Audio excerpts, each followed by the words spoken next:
postmaster first took up his duties in the village of Ulapur. Though the village was a small one, there was an indigo factory nearby, and the proper and Englishman had management to get a post office established. The postmaster first took up his duties in the village of Ulapur.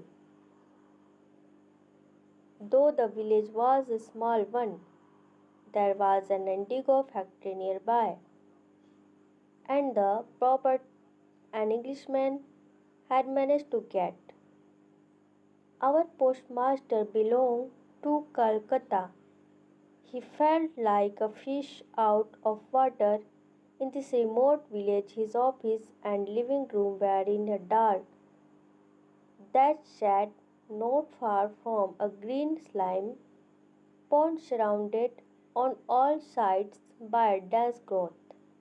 The men employed in the indigo factory had no leisure. Moreover, there were hardly desirable companions for decent folk, nor is a Kolkata by an adept in the art of associating with others.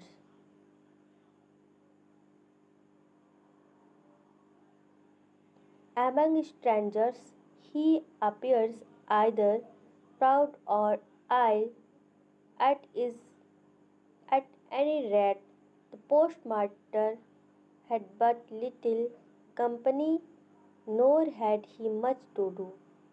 At times he tired his hand at writing a verse or two that the movement of the leaves and the code of the sky were enough to fill life with joy. Such were the sentiments to which he sought to give expression. But God knew that the poor fellow would have felt it as the gift of a new life if some genie of the Arabian Nights had in one night swept away the stress, leave, and all. Thank you for watching this video.